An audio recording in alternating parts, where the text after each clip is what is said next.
Do outro lado do investidor, a gente tem o empresário, Perfeito. que sofre com esses riscos todos que você mencionou. Então, eu tenho um risco de obra, eu tenho um risco de performance, eu tenho um risco de renegociação do meu aluguel, eu tenho baixo conhecimento sobre esse novo mercado, que é o tal do mercado de capitais. Então, em especial, por exemplo, em incorporação vertical, imobiliária, a gente viu uma transição muito grande. Esses eventos que você mencionou de crescimento do fundo imobiliário, eu atribuo um pouco também ao crescimento das plataformas. Então, elas deram acesso às pessoas a essa classe de ativo, trouxeram pessoas que trariam também novas informações, contatos via o próprio assessor, provocando que elas se mexessem, e muito dinheiro começou a sair da poupança, que ainda é grande, como a gente mencionou, 1 trilhão, mas o dinheiro não para de sair de lá. E esse mercado do empreendedor imobiliário começou a ficar um pouco escasso, daquele dinheiro que vinha do TR+, que vinha da Caixa Econômica, que era subsidiado e já tinha todo um protocolo de como se agir. O que você enxerga para esse empreendedor que tem um ponto relevante, eu vejo e eu sinto muito isso na pele. Você está em Goiânia, aqui é impressionante como é que o mercado imobiliário tem crescido, está pujante. Você olha de cima, é um monte de grua. Mas eu moro no interior de São Paulo, eu falo com vários empresários que nunca pensaram em fazer um CRI. O cara pensa ainda numa SCP, junta um grupo de amigos, vende os primeiros imóveis, junta um capital inicial para fazer o investimento. Explica para eles o que é esse mercado, como isso pode ser interessante para ele, maximizar recursos e expertises. Então, se antes eu tinha capacidade de fazer talvez eu passe a fazer 2, porque eu tenho um capital vindo. Como é que é essa dinâmica do lado de lá dos seus alunos? Então, isso é bem legal, porque realmente são os alunos mesmo. Agora já é falando de sala de aula. Porque como eu dou aula no MBA, que é um MBA de incorporações, então é uma turma que normalmente ali dá 50 alunos, né? E aí é um MBA, então tem vários módulos e eu dou um módulo de fundos imobiliários. E assim, 90% a 95% quando eu entro ali que eu vou falar, né? E muitos desses módulos eles são online, né? Depois da pandemia para cá, ficou mais voltado para o online. Então, tem do Brasil todo. E é incrível como 90% a 95% nunca ouviram falar muito por cima, algum aqui, outro ali. Mas você encontra sempre uns 5% que já investem, ou que, olha que legal que eu vou dizer, né, já fizeram algum tipo de operação com algum fundo imobiliário, já esbarrou, nem que, né, às vezes a operação não virou, não avançou, mas já trocaram figurinhas ali com alguns gestores. Então, isso acontece em praticamente todas as turmas, uns 5%, 10%. Então, né, tem algumas pessoas que já estão alcançando esse conteúdo. Só que o que é mais legal é que quando eu termino o módulo ali, na aula normalmente de sexta a domingo, quando eu termino a aula no domingo, é incrível o feedback deles. E qual é a frase que eles mais falam? Como que eu não sabia disso até hoje? Falam isso todas as vezes. E eu falo que eu desenvolvo eles como... Meu objetivo ali, meu propósito é desenvolver como investidores, o módulo tem essa característica, mas também como empreendedores.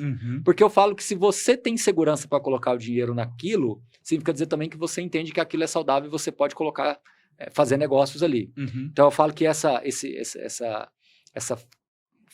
interseção ela é interessante, né? Porque quando você também só está do lado do empreendedor e nunca investi nisso, nem sei se isso é bom, mas você não acredita tanto, né? E aí o que é muito legal é de que isso é uma questão Brasil. Como eu falei, do aula vem pessoas do Brasil todo. Norte, Nordeste, Centro-Oeste, Sul, Sudeste, todo mundo. O que é mais bacana ainda de ver é que o grande problema que eu vejo não é de comunicação. É um problema que eu diria de governança. Então, muitos desses incorporadores locais, eles talvez não vão atrás ou não se interessam porque eles entendem que para você acessar o mercado financeiro tem que ser uma grande incorporadora aí que a gente conhece listada no mercado, enfim. Eles não conseguem entender isso. Então existe uma ponte aí a ser construída. Como é que se constrói essas pontes? Aí tem várias estratégias. Eu faço do meu jeito, só que o meu público é mais voltado para os investidores e é um público... Na sala de aula, aí sim tem os incorporadores. Mas você vê, turmas de 50, aí você dá algumas turmas no ano, mas de 50 em 50 vai chegando. Mas eu acho que falta também dos gestores de se organizarem mais, que seja via Ambima, que seja via GRI, tem algumas entidades aí, que seja pela Abrainc. Existem formas também de você fomentar o mercado imobiliário e fazer esse conteúdo chegar lá. Porque é uma comunicação um pouco diferente. Lá você vai falar de diligência que são feitas para aprovar um projeto, de toda a documentação necessária, por que procurar um fundo imobiliário e não um plano empresário, ou sei lá, acessar uma SCP diretamente. Então, acho que essa comunicação ela deveria partir dos investidores, dos gestores. Então, acho que falta vocês, como gestores, se organizarem mais e criarem uma espécie de um núcleo né, dentro da Ambima. Como eu falei, em algum lugar você criar um núcleo voltado para esse tipo de comunicação. Então você vai viajando o Brasil todo e vai levando esse conteúdo de alguma forma. Esse ponto eu acho que é muito importante. O mercado de capitais ficou um pouco engessado ali na Faria Lima. Então, o empreendedor de São Paulo, geralmente, ele é muito bem abastecido. 100 quilômetros você já tem uma perda aí de conexão e informação, e conforme você vai indo mais para o interior, você vai perdendo ainda mais o grau de informação. Acho que o Brasil é muito grande. Eu tive semana passada em São Luís e o mercado de capitais não chega lá. É uma logística complexa para você chegar. Então, acho que parte da nossa intenção aqui é começar a levar a provocação. Então, pela internet, você traz a provocação, ele entende que existe, vem para cá, faz o seu curso, entra de forma mais aprofundada dentro das oportunidades, daqui a pouco encontra um grupo de gestores que tem interesse naquela região, que conhecem aquele mercado e podem começar a desenvolver, e você vai criando um meio ambiente. E eu acho que a gente está próximo de ter o trigger, né? O movimento que vai fazer isso acontecer, que é essa queda dos recursos da poupança, empurrando o empresário para sair da zona de conforto. Né? Isso, e eu falo que eu não me angustio com isso, porque eu falo que eu vi o mercado de fundos imobiliários saindo de 20, 30 mil investidores para quase 3 milhões. Né? E, por exemplo, a gente está vendo agora um mecanismo de troca de cotas, fundos de pensão chegando, isso vai mudando a escala também. E de novo, tá? Não vamos aqui avaliar se o fundo A, B ou C está fazendo esse movimento bem ou não. O que eu quero dizer é que é uma tendência natural. Então, eu acredito que realmente vai ser uma tendência o mercado financeiro encontrar o mercado real. A questão é o quanto você, Arthur, ou quem nos ouve, quer beber água limpa antes. O quanto que vocês querem estar um pouco mais à frente. Então vai muito da estratégia. Então acho que se eu pudesse aqui falar para essas pessoas, para os gestores, eu acho que você tem que ter um núcleo internamente para atuar nessas operações mais óbvias, que é disputar ali na Faria Lima, que realmente é um capital mais líquido, muito mais rápido, né, muito já mais melhor arbitrado. Por outro lado, você tem também, Brasil afora, N possibilidades. Se você mapear por regiões, se você mapear por interesses diversos que tem, né? A gente está aqui em Goiânia e você viu, né? Você está aqui, você está vendo a pujança imobiliária. Se você mapeia algumas dessas incorporadoras e já começa a testar, e inclusive uma delas andou fazendo alguns crises no mercado, isso despertou interesse nas outras. Então, por isso que eu falo que isso não me aflige, porque eu acho que é uma consequência natural. A pergunta que eu faço para os gestores é o quanto eles estarão prontos para beber essa água limpa. Porque quando os juros começarem a cair, quando você tiver de novo mais necessidade de financiamento, e os recursos que antes eles buscavam estiverem cada vez mais escassos, o mercado financeiro, o mercado de fundos imobiliários, não é que ele vai ser talvez mais uma opção, talvez vai ser a única opção, efetivamente concreta e material.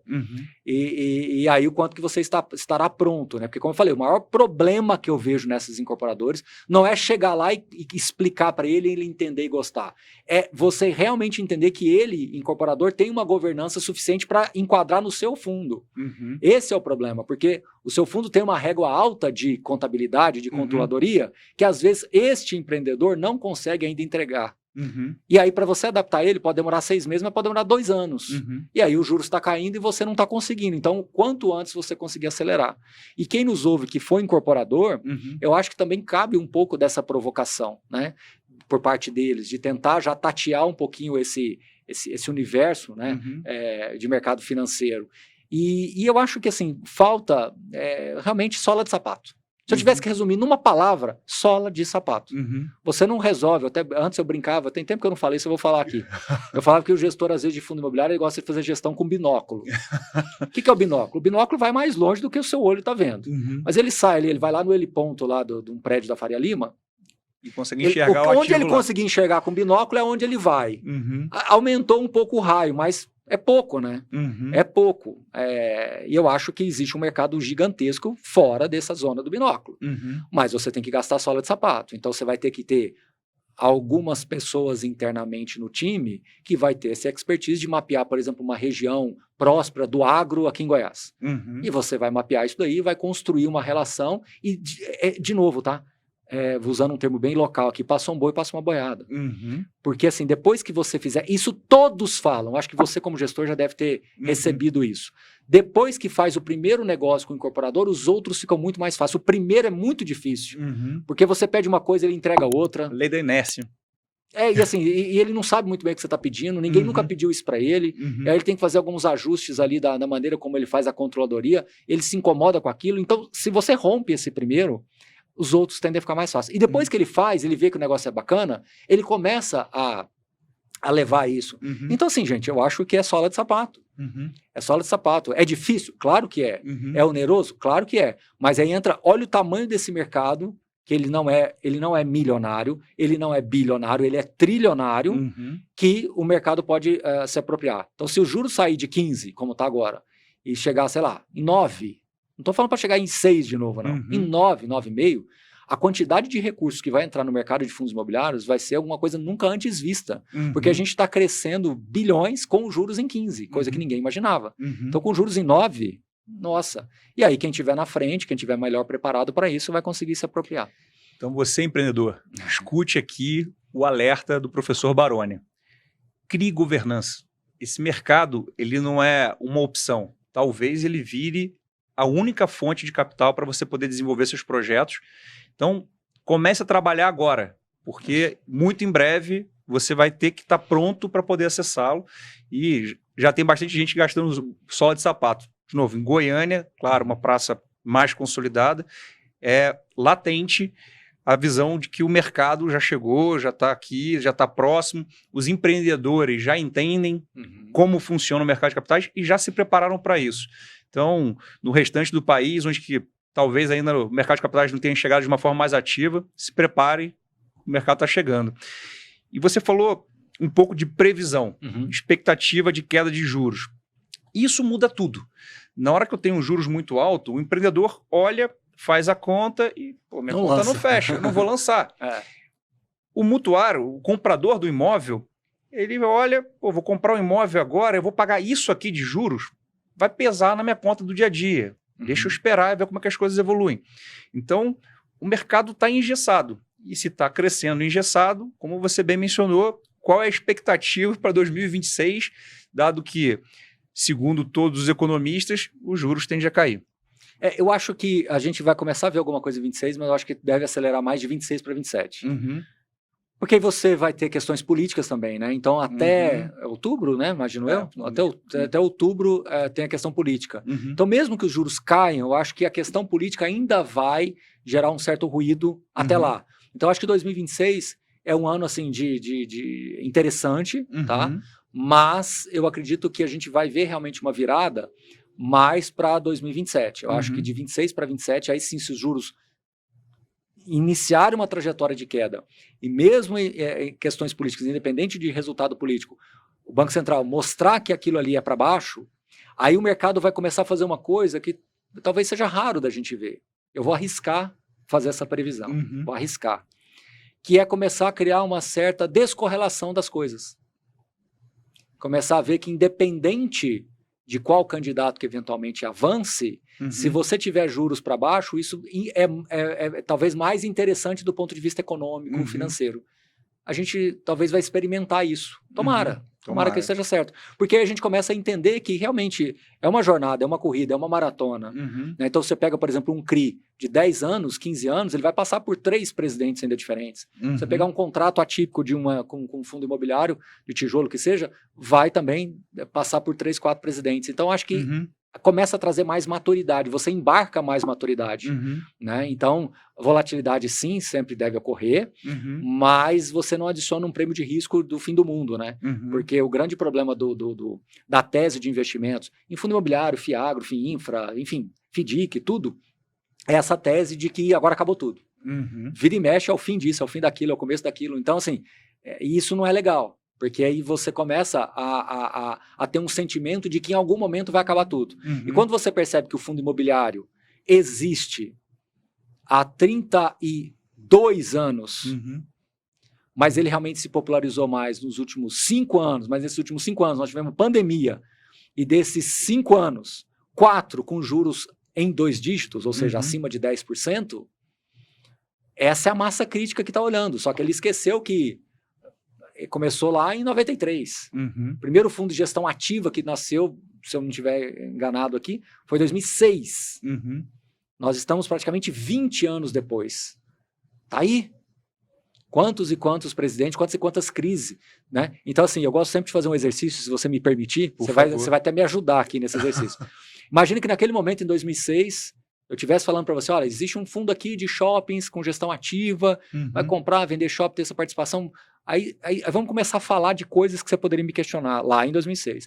Ah, mas será que esse negócio funciona? Acabou de sair um negócio de uma bolha nos Estados Unidos. Olha, né? Aí você vai falar para mim, será que esse negócio de comércio eletrônico não vai acabar com shopping? E será que o pessoal ainda vai continuar comprando? Porque naquela época possivelmente tinha uma crise aí acontecendo. Olha quantas perguntas você poderia ter feito. Aí eu te respondo algumas ali. Mas agora vamos imaginar que eu vire para você e falo o seguinte, olha, Arthur, eu vou viajar no tempo. Eu vou lá em 2000, nós estamos aqui terminando 25, então para fins didáticos, eu vou falar que nós estamos em 2026. Então eu vou lá em 2026, eu vou viajar 20 anos no tempo. E eu vou falar para você tudo que vai acontecer no Brasil e no mundo nesses 20 anos. Para você tomar a decisão de investimentos. Aí eu começo a falar tudo que aconteceu. Eu não vou conseguir lembrar de tudo que aconteceu, mas nós tivemos crise de subprime, nós tivemos impeachment, o que mais? Me ajuda, guerra. Para todo lado. Petróleo. Juros a 2, juros a 15. Juros a 2, juros a 15, inflação, deflação, inflação de 2 dígitos algumas vezes. Nós tivemos problemas políticos dos mais variados. Variados, né, de todos os jeitos. Todos os jeitos, externos, internos. Exatamente. Crise de caminhoneiro. Crise de caminhoneiro. Dias específicos de grandes empresários sendo colocados ali em evidência. Nós tivemos quebra de banco.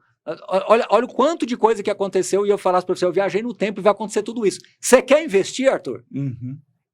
Nunca que você ia investir. Nunca que você ia investir. Então, possivelmente, se eu fizer esse exercício com você agora e falar, eu vou viajar no tempo, vou lá em 2046, possivelmente vai acontecer um monte de coisas. E às vezes é isso que o investidor, ele precisa entender melhor, que o fundo imobiliário ele é um veículo de investimentos que sustenta ou ele suporta essas questões. Claro, nós temos 500 fundos imobiliários, claro, termos mais, outros menos, mas se você conseguir fazer um cardápio, construir um cardápio de fundos que tem um pouco mais dessa robustez, a chance de você passar por esses 20 anos com uma certa proteção é muito grande.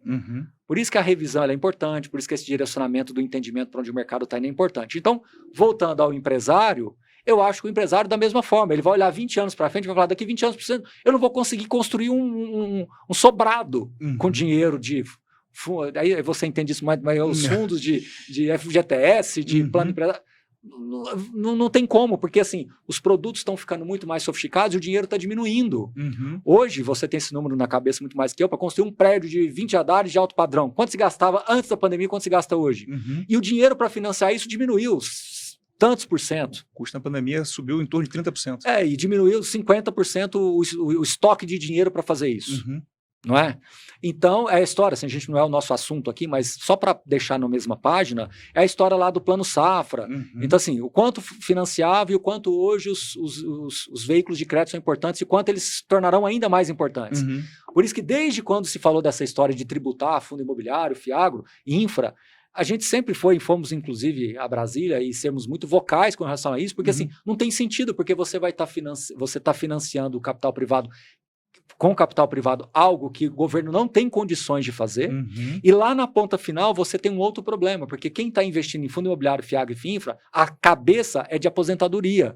E lá na frente o INSS aposentadoria também vai ter uma dificuldade maior de manter uma aposentadoria robusta. Não estou falando que vai quebrar, não vou entrar nesse mérito assim. Estou falando no sentido geral.